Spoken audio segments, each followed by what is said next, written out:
We are truly delighted to have Leigh Smith with us, and I don't know of many others who could bring such a crowd on a night like this. Despite the weather, it's a wonderful day having her here, and she's already spoken so generously to our students, and we are looking forward to her talk on life in books. Leigh Smith has published 12 novels and 4 collections of short stories. She's a recipient of the Academy Award in Literature from the American Academy of Arts and Letters, the North Carolina Award for Literature, a Southern Book Critics Circle Award, and a Lifetime Achievement Award from the Library of Virginia. Her new novel, Guests on Earth, will be published in October by Algonquin Books at Chapel Hill. Like so many of her other fans, I first heard of her work by word of mouth. In my case, my mother, a writer herself, whose enthusiasm for this new discovery was boundless. I've read the most wonderful book, she said. You've got to read her work. Her name is Leigh Smith. The book she meant was Fair and Tender Ladies. How many of you all have read that book? A bestseller about a young girl growing up in Appalachia, written in a series of letters. My students, many of you all are here tonight, read it this semester, and they love it too.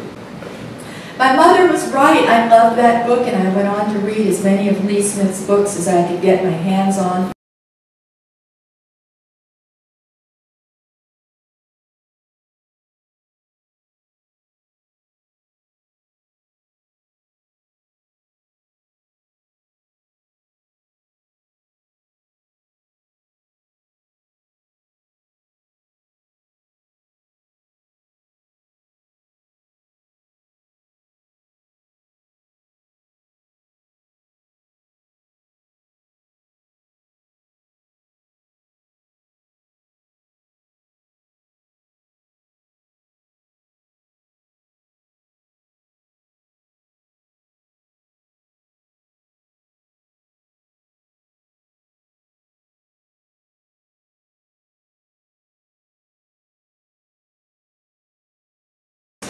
The writer Hohenberg said, "Write about people who touch you deeply. Nobody does that better than Leigh Smith." Thank you. It is a great pleasure to be here, and I'm just amazed to see that this many people actually came outside in such weather as I seem to have brought with me, for which I apologize. And I love this poster. I don't know if y'all saw my poster, but my poster says that in this talk I'm going to talk about the relationship between a writer's real life and her fiction, as I discuss how her writing changed as she moved from youth into middle age and beyond. So I am coming to you from the great beyond, which is the place not many of your speakers have probably come from. So I'm really glad to be here. And this is just some thoughts about a kind of I guess a little book of essays I'm maybe trying to put together. Although I have to say that writing essays for me is like pulling my own teeth. I mean, it's much easier to lie, I think. But this is named Life in Books, and this is just some thoughts from it. A friend told me recently that she thinks of her whole life in terms of people. Who she was living with in such and such a year, who she knew then, who she loved. Another friend said that she thinks of her life in terms of places. She can visualize the house or the apartment where she was living, or the view from that window. She knows exactly who she was then, in that particular time and place. This conversation made me realize that in a certain way, I think of my own life in terms of books. First as a reader, for I was a reader long before I was a writer. In fact, I started writing in the first place because I simply couldn't stand for my favorite books to be over. So I wrote more and more chapters onto the end of them. More and more chapters onto Hiding, for instance, or The Secret Garden, or Misty of Chincoteague. And this actually started fairly early, even with the Bobbsey twins. When I wrote little stories and I would insert, it was the Bobbsey twins and Leigh Smith. And then with Nancy Drew, it would be Nancy's friends, Bess Marvin and George Fay and Leigh Smith. And I have to say, I was often the one who got Ned Nickerson. And here's a little passage from a fairly autobiographical story I wrote one time named Tongues of Fire. The most notable thing about me as a child, before I got religious, was my obsessive reading.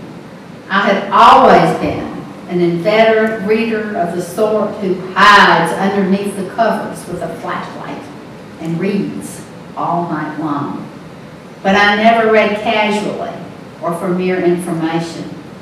What I wanted was to feel all wild and trembling inside, an effect first produced by The Secret Garden, which I've read maybe 20 times.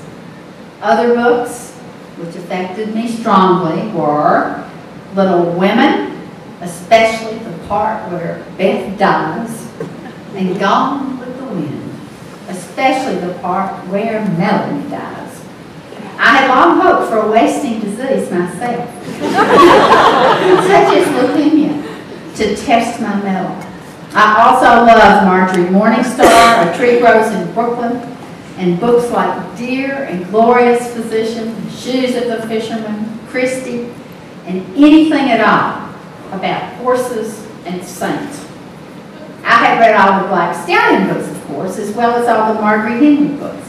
But my all-time favorite was a book named God's Girl, especially the frontispiece illustration depicting Joan as she knelt and, quote, prayed without ceasing for guidance from God, whose face was depicted overhead in a thunderstorm. Not only did I love Joan of Arc, I wanted to be her. The only man I ever loved more than Colin of The Secret Garden was Johnny Tremaine, from Esther Forbes' book of that title. I used to wish it was me, not Johnny Tremaine, who had the hot silver spilled on my hand. I would have suffered anything for Johnny Tremaine. Pretty soon I started writing little books myself. And my first one, actually, the main characters were Adlai Stevenson, who was real big in my house because we were all yellow dog Democrats, and Joan Russell, who was, you know, in these movies. The movie changed every 2 weeks in Grundy, and we saw every movie many times. So in my book, Adlai Stevenson and Joan Russell went west in a covered wagon together. They ran off and they went west, and once they got there, they became Mormons. I was very interested in Mormons because the Mormons had come to my door once, and no strangers ever came to our doors. The Mormons made a huge impression. But actually, I've been sort of writing about romance and flight ever since, I think. But anyway, I started writing these little books myself, and then my best friend, Martha Sue Owens, and I began publishing a neighborhood newspaper, which we printed out laboriously every week by hand, all copies, and peddled door to door for a nickel. Most of the entries went something like this one, and this is a real entry. The name of the paper was The Small Review, quote, Leigh Smith and Martha Sue Owens were taken by car to Bristol, Virginia to shop for school shoes.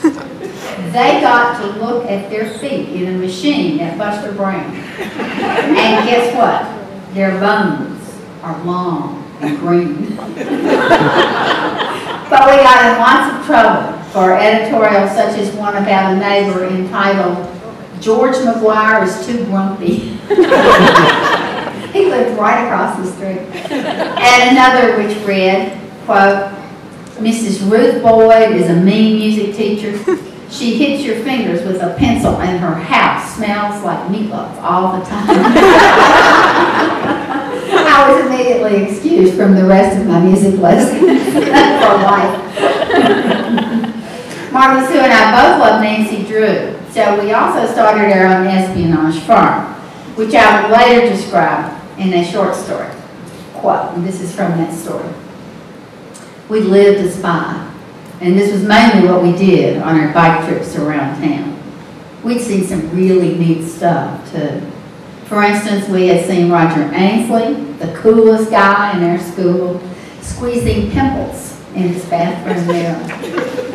We had seen Mr. Bondurant whip his son Earl with a belt, and later, when Earl dropped out of school and enlisted in the Army, we alone knew why. We had seen our 4th grade teacher, Prissy, Miss Emily Horn, necking on the couch with her boyfriend and smoking cigarettes. Best of all, we had seen Mrs. Cecil Hertz come running past the picture window wearing nothing but an apron, followed shortly by Mr. Cecil Hertz himself wearing nothing at all and carrying a spatula. That's not true. What you do when you write fiction is you up the ante. It was amazing, and this is true, it was amazing how careless people were about drawing their drapes and pulling their shades down. It was amazing what all you could see, especially if you were an athletic and enterprising girl, such as myself. I wrote my observations down in a Davy Crockett spiral notebook I bought for this purpose. I wrote down everything: date, time, weather, physical descriptions, my reaction. I would use all this stuff later in my novels. And I have, too. My first actual novel was published in 1969, and it concerned a 9-year-old girl, much like this very same weird little 9-year-old girl we have been discussing, whose family in the novel is breaking up because the mother has run off with a man. This was an entirely fictional plot, I might add. But it was written from a first-person point of view. Because when I was in my 20s, I could really write pretty well from the point of view of a 9-year-old. Now I can't do it at all, but my students can still do it. Great. I mean, I'm way too far out into the beyond. We get back to the 9-year-old point of view. Anyway, okay. It was an entirely fictional plot, I might add, and as soon as the novel was accepted, I was really excited, of course, and sent a copy to my parents. I waited anxiously for their reply, but I heard nothing. Nothing. Finally, I called them up on the long-distance telephone, as we used to say, like it was a different telephone. You know, I'm going to call her on the long-distance telephone. Anyway, my mother answered. Have you read my book? I asked. Yes, I have, she said. Well, how did you like it? I asked. Not much. My mother said, in fact, I went out and threw it in the river. What? I said, what's wrong with it? Everybody in this town is going to think I ran off with a man. My mother said, Mama, that's just crazy. I said, look, you're still there. You and Daddy have been married for 30 years. It doesn't matter. My mother said, that's what they'll think anyway. So I am taking steps to make sure that they are not going to read it, any of them. Wait a minute, I said. What steps? I have told your father that he cannot order the book, she said. My father's Ben Franklin dime store being naturally the only place in town where you could possibly buy a book, any book. And I have told Lillian Elgin that she cannot order the book either. Mama's best friend, Lillian Elgin, was the town librarian. So, that was it. Total censorship. Nobody in that town ever read that first book, or the next one, either. Because my mother also banned it because it had sex in it. But that was just as well, I guess, because it was also just awful. As second novels sometimes tend to be, all about an English major who keeps having these disastrous romances. Luckily, nobody read it much anyway. Publishing it was sort of like throwing it in the river. I have to say. Well, it's a problem, you know, with second novels, because so often you've used up your whole life up to that point in your first novel. So, I mean, all of your great traumas and, you know, all of the things you've realized and learned and felt so strongly about. And so if you write that second novel too soon, which I did, you're often in trouble. And now I was in big trouble as a writer. I had used up my childhood, I had used up my adolescence, and I had nothing more to say. I had used up my whole life. But luckily, by then I was a reporter working at the Tuscaloosa News in Tuscaloosa, Alabama, where my editor assigned me to cover the All-South Majorette Contest. It was named the Susan Arch Finley Memorial Marching Contest, or something like that. One of those three-name things, like Susan Arch Finley. But this was an enormous contest with categories you might expect, such as Fire Baton and Best Personality, but also a lot of categories you might not expect, such as, quote, improvisation to a previously unheard tune, which I thought was just a riot. You know, they get 500 girls out there thinking, what's it going to be? It's going to be something like Eye of the Tiger, and they'd all start going crazy. I loved it. Anyway, the winner of this whole thing would be called Miss Fancy Strut, which was also a category, Fancy Strut. The girls were really sweet because they were all trying to get Miss Personality, which would give them a lot of extra points. But their mothers were just bitches from hell. Very competitive. Anyway, it lasted for days, and then finally all the points from all the categories were tallied up, and the winner turned out to be a beautiful little blonde girl from Opp, Alabama, whom I had to interview, so what are you going to say? I said, of course, how does it feel to be, how does it feel to be Miss Fancy Strut? And she said, with tears streaming down her face, this is the happiest moment of my life. And I was just stunned because I could tell this was true. And I was thinking, oh honey, it's going to be a long downhill slide. From here, you are so young to peek out like this. So you will not be surprised to learn that my next novel was named Fancy Strut. And it was all about majorettes and their mamas. And it was a real breakthrough for me because nobody in it was anything like me at all. Finally, I had made that necessary imaginative leap, which is a real necessity, since most of us writers can't be out there just living like crazy all the time. Very few these days are the writers whose book jackets list things like bush pilot, big game hunter, or exotic dancer. No, more often we are English teachers, frankly. We have children, we have mortgages, we have bills to pay. So we have to stop writing strictly about, quote, what we know, which is what they always told us to write about in creative writing classes. Instead, we have to write about what we can learn and what we can imagine. And thus, we come to experience that great pleasure that Ann Tyler noted when somebody asked her why she writes, and she said, I write in order to have more than one life. I write in order to have more than one life.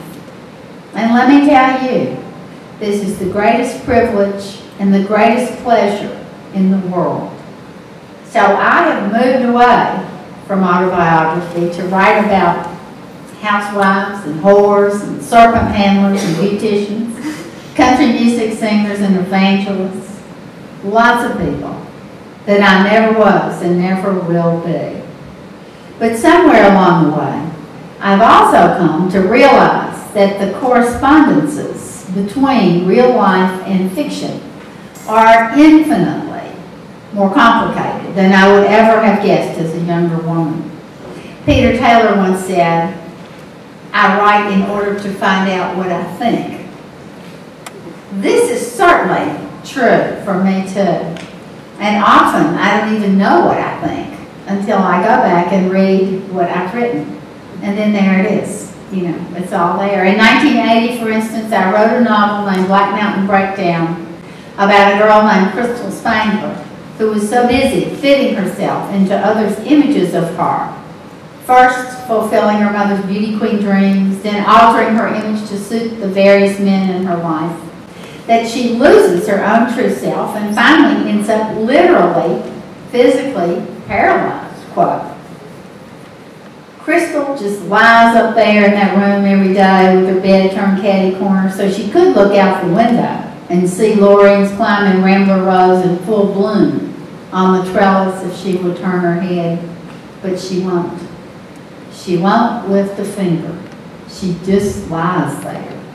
Everybody in town is taking a fancy to her. And they take turns bringing her red Jell-O and brushing her hair and reading the Reader's Digest out loud to her.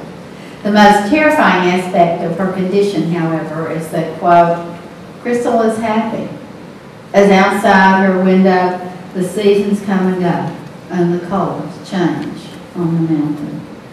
And that's from a book named Black Mountain Breakdown. When I wrote that, I was in a marriage which should have ended earlier, something I'd been unable to face or even admit. Reading those words over, I finally understood how I felt during the last part of that marriage and was able then to deal with its inevitable ending. Because no matter what I may think I'm writing about at any given time, even some gruesome long ago murder, I love gruesome long ago murders, or a gay florist or a rockabilly star or whatever, I have come to understand that it is also finally about me too. Often in some complicated way, I won't come to understand until years later. But then it will be there for me to read and I will understand it.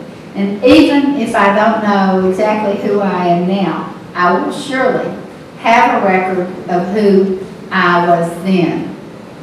At a certain point, I became passionately absorbed in the mountains of Southwest Virginia, where I'm from. And I've got a neighbor here tonight, largely because I realized that things there were changing so fast. The fast food restaurants went in around the bend of the Levice River from my parents' house, for instance. And those satellite dishes, those TV things, sprouted up like weird mushrooms on every hillside. Meaning, I thought that the children growing up there wouldn't sound like I did, or like their grandmothers did, but like Katie Couric instead. I began to collect the old stories, old songs, and histories with the aim of preserving the type of speech and the way of life of a bygone era. And then a very funny thing happened to me. In oral history, the first novel I wrote, using the voices from home exclusively, a voice suddenly began speaking who was truly me in a certain way in which all these other more contemporary, more ostensibly autobiographical characters were not. And yet she, a woman named Granny Younger, an old mountain midwife, was certainly more removed from me in time and place and circumstance than any other character I've ever come up with. Here's what she says at the beginning of my novel, Oral History. I'll tell it all directly. I'll tell it all. But don't you forget, it's Al Moreen's story, Al Moreen's and Pricey Jane's and Lord Yes. It's that red-headed imbecile. If it was my story, I never would tell it at all. There's tales I'll tell and tales I won't. And if it was my story, why, I'd be all hemmed in by it, like by the facts of it, like Hoot Owl Hollow is hemmed in by them three mountains. if it was my story, I couldn't move no way but forward. And often in my traveling over these hills, I have seen that what you want the most, you find off of the beaten path. I never find nothing I need on the trace, for instance. I never find airy a thing. But I'm an old woman, and I have traveled a lot in these parts. I have seen folks come, and I have seen them go. I have cotched more babies than I can name you. I have put my burying quilts around many a soul. I said, I know more than you know, and might be I'll tell you more than you want to hear.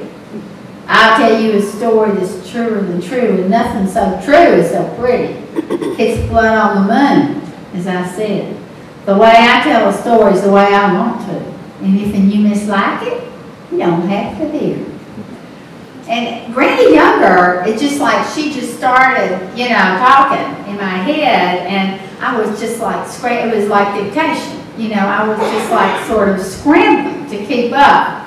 And I think there she was expressing that part of me, which is the writer part, which knows things that I don't know, and which does not find its expression in any other role I perform as mother, teacher, or wife, for instance.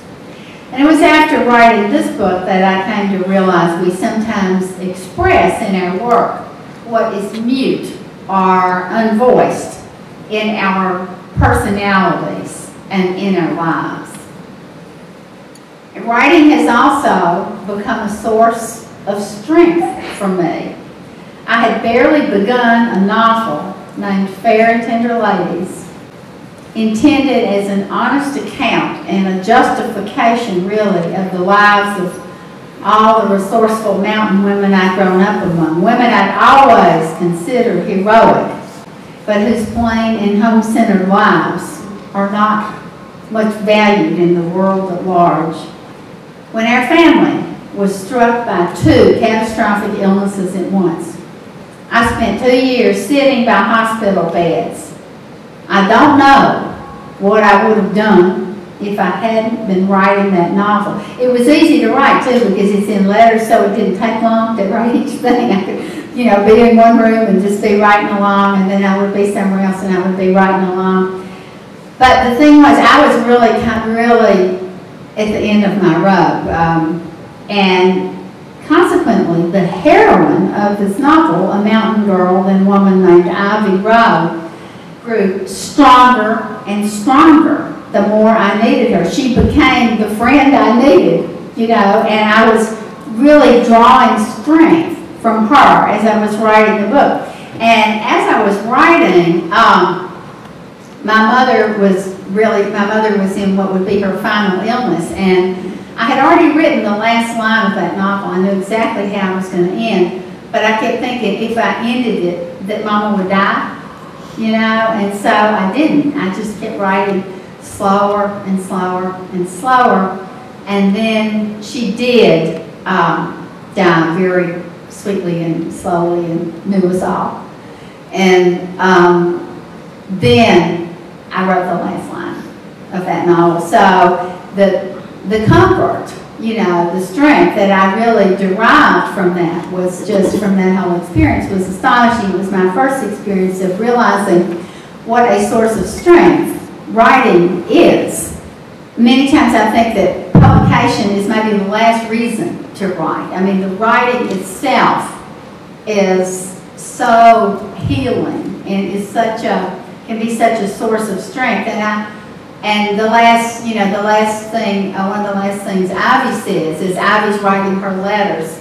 Some of them had been to one of her sisters who had died a long time before, but Ivy kept writing them. And at the end, she burns the letters, and she says, it was the writing itself that signified.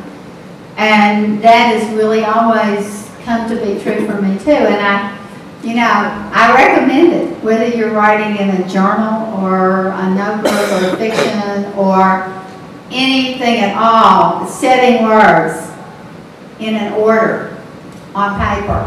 You know, we cannot order the chaotic events of our lives, right? But setting words in any order on a sheet of paper is inherently therapeutic and helpful. And I think it may, you know, it may benefit us all. There are actually, it's funny, from that particular book, something of all that stuff was going on that transmitted itself, I think, to the reader. I know of 11 little girls that were named Ivy Rowe, whose mothers have gotten in touch with me because they were pregnant when they were reading that book, you know, and so I keep up with all these Ivy Rows at Christmas. You know, every year all the cards I get are from Ivy Rows. I mean, it's crazy. But anyhow, so it has continued always, the writing, to be a source of strength for me. You know, again, when one of my sons died, again, I was writing a novel, and it was so helpful. It has also been, as Ann Tyler said, a way to live more than one life. And when you get to this certain age, which I've gotten to, I'm out in the great beyond. And it's very clear that I'm not going to just jump up and go off and get a PhD in nutrition and have a whole other career or anything. I'm just going to be sitting in my chair writing something. And so therefore, it has been a great pleasure. And often what happens to me now, a lot of times I will run into people that I see only briefly, and I'm so fascinated by them that I just can't stand for that to be it. You know, so I will go ahead and write their lives, you know, or write more about them. And this has been a lot of fun. Let me read you there's several stories in this new book, Mrs. Darcy and the Blue-Eyed Stranger, several of the newer stories that come out of real life encounters. And certainly one of them is this one. It's named The Southern Cross. And this is, I have to tell you how this came about. My husband, Hal Crowther, who is a nonfiction writer, and I were in the islands. We were in the Caribbean, and we were in a very remote island named Mayreaux, M-A-Y-R-E-A-U-X, I think. And I was actually writing a travel piece for American Airlines magazine. And we were on this island, very, very remote, and we were staying at an inn, and they told us to walk through the jungle, and out on there would be this half-moon bay, and there was an old, big old hand-built house out there that was a restaurant, and that would be a wonderful place for us to eat. So we go through the jungle, and we come out, and sure enough, there it is. It's the kind of place where they've only cooked one thing, you know, and it's some kind of big chicken dish, and you get a big jar of rum with it. And there are Christmas tree lights and all the palm trees, you know, and we seem to be the only people that have come out of the jungle. It seems like all the other people have come in from yachts. They're coming in on dinghies from yachts that are anchored out in this half-moon bay. And I was, as a novelist, you know, as I said, you'll do anything if you're a novelist. You know, I'm such a snoop, and I love an eavesdropper, a snoop, an opportunist. And I was fascinated by these people who looked to me like people in those fashionable magazines, you know, that have sort of stubble and gold chains, and I don't know, they just look like sort of Euro trashy people, you know what I mean, of a certain order that is not my order. And anyway, I was just fascinated by them, and there was one table that was about as far as me and maybe the fourth row there. And at that table, there were sitting these three guys whom I hated on sight, they were the kind of youngish men that weren't as youngish as they were trying to look like that they were. And they had this sort of sculpture cut hair, and they were all built up. They'd been going to health clubs, and they were all built up, and they had, you know, gold necklaces on and stuff. And I just took a big instant dislike. They looked like developers from Atlanta. And I just took this huge instant dislike to them. And with them was the most beautiful girl I think I've ever seen, who wasn't supposed to be beautiful, like a famous movie star or something. And she was blonde and She was tall and thin and had this just very classy looking, beautiful face. And so I kept looking at her, and I conceived the idea that she was French.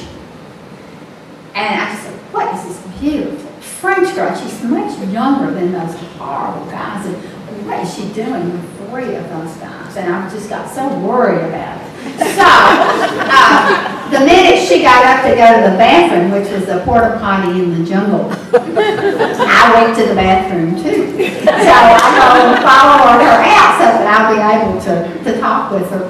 And so sure enough, when she went in and then she came out and lit up this long sort of black cigarette, which I knew was a French cigarette, you know, proving everything. And so I said to her in that kind of way, you speak to somebody if you don't know their language, but you want them to think that you do. I said, hello. You know, like this, and she kind of looked at me and she said, hello. And I said, where are you from? And she just gave me this big grin and she said, Hazard, Kentucky. Which just blew my mind. And so I said, well, I'm from really close to that. So we talked for a little while, and then she went back and sat at the table with those guys, and I never saw her again. And I don't know what became of her, but I could not stand it, so I wrote this story. And I'll read you a little bit from the very beginning of the story, which is told.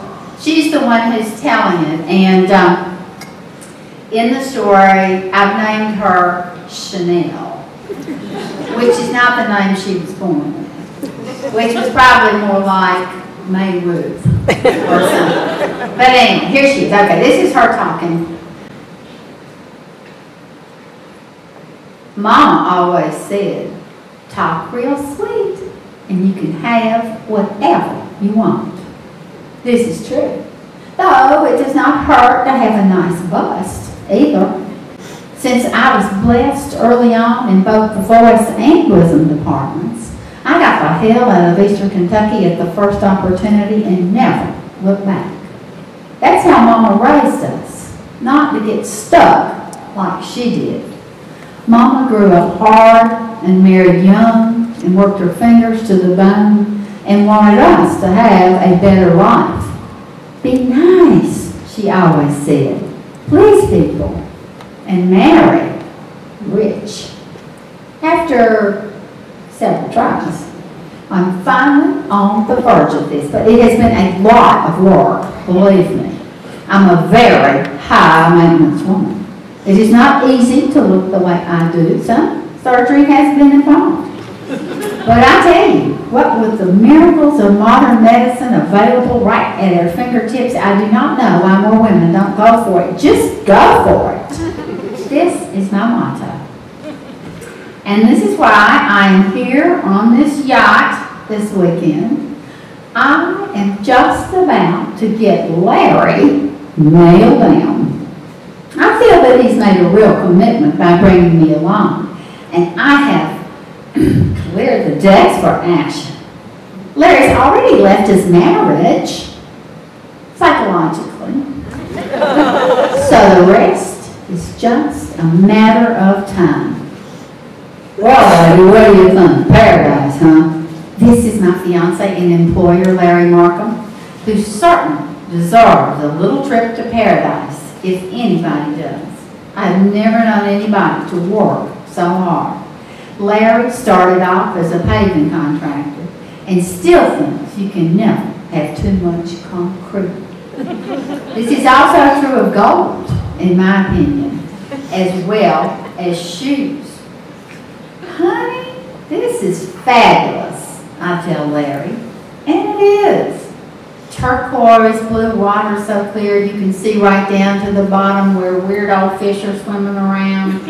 Big old birds, strange, jagged, picturesque mountains popping up behind the beaches on several of the islands we're passing.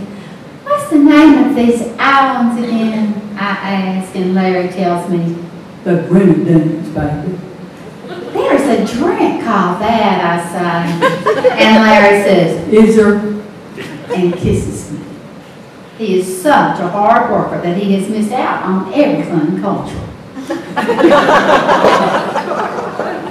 Kissing Larry is not really great, but okay. Honey, you need you some sunscreen, I tell him when he's through. He has got that kind of red-headed complexion that will burn like mad in spite of his stupid hat.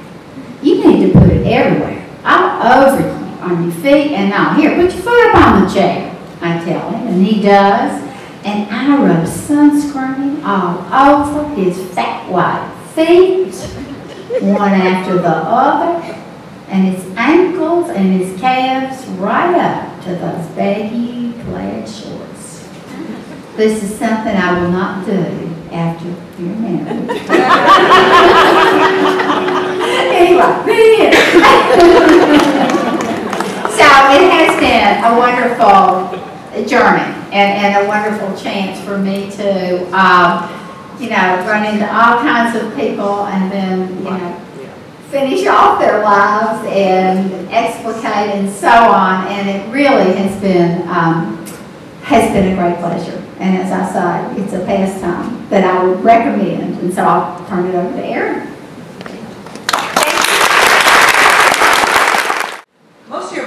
Economical in price. I was wondering if you attempted They're economical in what? In price. Price? Yes. I don't have a thing to do with the price. But anyway, go right ahead. Yeah, I'm curious. I was wondering, had you attempted to e-publish any of your books yet? Attempted to what? E-book. Yeah, they're all available. They're all available? Mm-hmm. Okay. That's what I wanted to know. They are, and I have to confess, I still don't know exactly what that means and exactly what that means in terms of for the writer, and I don't think any writer is really sure of that. I mean, it is something. It's like newspapers, you know. It is changing. It is all changing so rapidly, the publishing industry, and I think we're all very unsure of what this means. I got a call this afternoon from somebody who's going to come do a 2-minute film to go with my next book. And I said, "What do you mean to go with my book?" And he said, "Oh, well, it'll be with the ebook. Instead of like an interview with the author, which they have now with paperbacks, with an ebook edition, they're going to have little film things." Have you heard of this? I had never heard of this. And I said, "Well, why don't we get an actress to be me?" Since I'm now in the great beyond. But I mean, so it's all changing so radically. I don't know how it's going to be. I mean, my best advice for anybody who would be a writer, I told the class today, is to get a day job, you know, but something that will allow you to, you know, pursue your habit. So, which one of your books would Hollywood most look at first for a movie? Well, I wish they would look at it. Actually, I have had so many movies fall apart at the very last minute that I cannot even tell you. So I don't know. The one that starts in Memphis in the Peabody Hotel, The Last Girls, was optioned by Goldie Hawn, and that looked really good for a long time. There were several wonderful older women actresses, you know, who had trouble finding roles, who wanted to be in it, and I was real excited, you know, and that fell through, and another one more recently. The one that was one incident that was really funny was my novel Oral History, which is filmed which is written about right where I'm from, and it was bought. Remember CBS American Playhouse when they used to have that for a 4-part miniseries, and they even opened an office in my hometown, and all my cousins are down there. You know, looking good. Everybody's getting really excited. And I used real place names, but I made a different map, you know, a made-up map for my thing. And I remember they got my cousin, Fletcher Dennis, to drive them around by my made-up map to look at look at places for the thing. And I remember Fletcher calling me up from his truck, and he said, "Honey, you might be able to write a novel, but you sure as hell don't know how to draw a map." So we were pretty far along, you know, and that fell through. It's just, you know, I would love it. I mean, no, every writer loves it because that is really a way to get your name out. And I'm always so happy when that's, you know, when that happens to a friend of mine or to anybody. It's great. There's going to be a movie, for instance, of Ron Rash's novel, Serena. He's a good friend of mine, and that's a wonderful novel. And that's really happening. So every now and then, they do really happen. First, I wanted to say that I really enjoyed your presentation. Thank you. Question I had was, when you meet people and you use them for inspiration, you know, I would think they would take that as a compliment that you're so intrigued by them. But have you ever had an instance where it went the other direction? Wait, say that again. If I meet somebody and I'm inspired to write about them. Yes, ma'am. You meet them and they've inspired you to write a story or to use them for a character or something. Let me tell you, honey, nobody reads. There's a pretty good chance that the real Chanel has not read that. That's what I would say. But no, and I feel like, of course, if you are a fiction writer, that's a danger, you know. But I really do like to make things up. I mean, I will get going from an idea, but it would be the physical description. So many things I've said in a different state, whatever, would be so different because I really, you know, who was it, Faulkner, that said, ode to a Grecian urn is worth any number of little old ladies. You know, like it doesn't, people don't matter, it's the art that matters. I really don't believe that. I would never hurt anybody's feelings, you know, knowingly. So by the time I get done with them, they can't tell. They've got red hair, they live in Indiana. Enjoyed the talk very much, ma'am. And just wanted to ask about what is your writing routine? Do you get up at a set time every day, or do you wait to be struck by a light bulb at the kitchen table and write for 2 hours? How do you do it? Well, I think again, this is varied. I mean, like the inspiration for stories, it's varied over a lifetime. I used to think that I had to write at night and have a black turtleneck and be smoking a cigarette and drinking a beer, and I'd write until the night, you know. Now I can't stay up past I certainly can't have an original idea after 2 p.m. So, you know, it's all changed around, and my ideal writing time now, and for a long time really, has been first thing in the morning. Because I do think we all do have complicated lives, and I think it's good to get to the story, to get to the page before everything else begins to encroach. And if I even do something like check my email, I'm lost.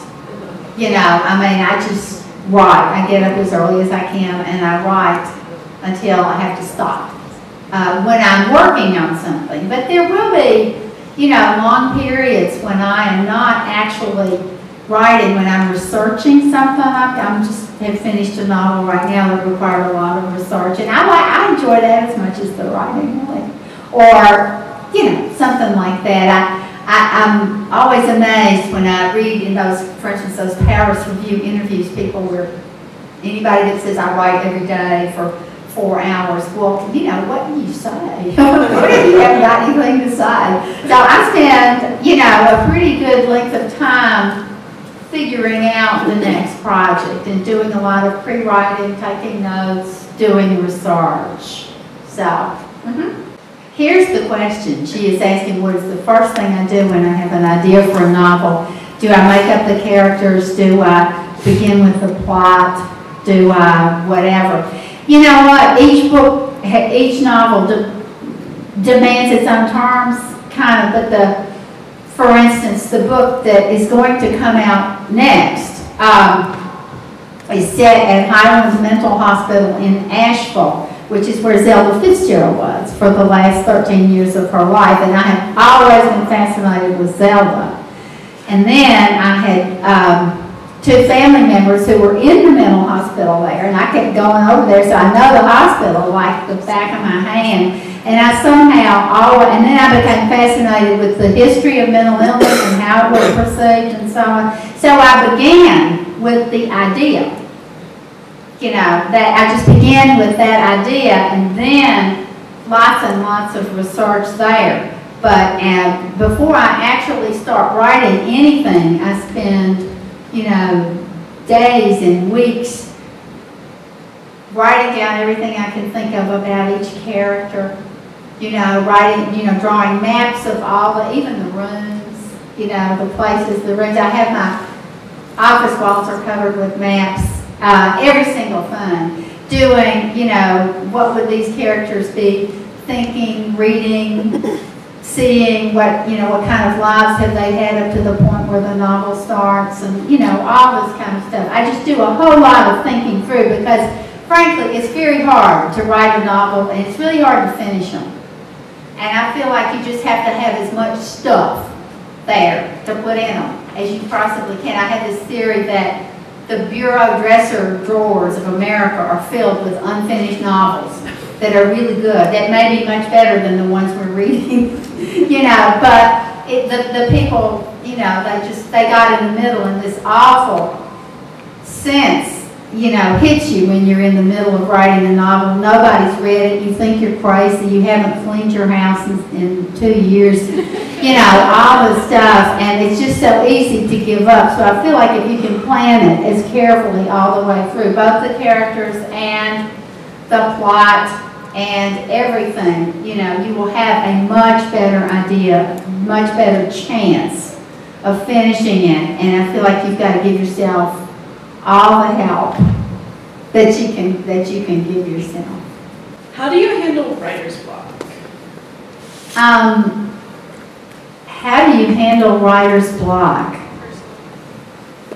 I think different people handle it different ways. I don't so much have it because I'm always, as I say, writing stuff down and have a lot of material and ideas to go to, you know.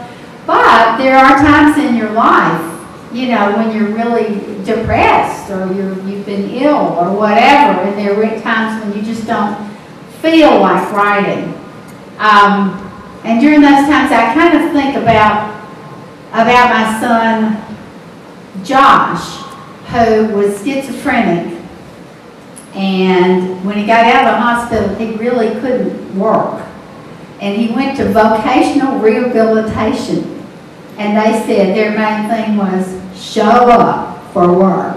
Just show up. Take the rake. You know, go out with us. Every day we'll do a little bit more. But show up, get that rake, go with us. You know, go with us. It was a long crew kind of thing. And it really, you know, it took a long time. And I could see everybody getting better. And nobody could really do anything very well on that long crew at first. But then, by God, you know, they really began to, and they did really, really well, and then went on to get other jobs and other kinds of things. And I just have always, I was so interested in that whole thing and that whole process. So I think for myself, I just think show up for work. You know, when I think I can't write, when I, you know, whatever, I just go sit in the chair. You know, sit in the chair, get your legal pad, get your computer, and see what happens. Start writing things that you think you might sometime be able to write about when you feel like writing. and it will happen. It really will. I've gone through that process several times.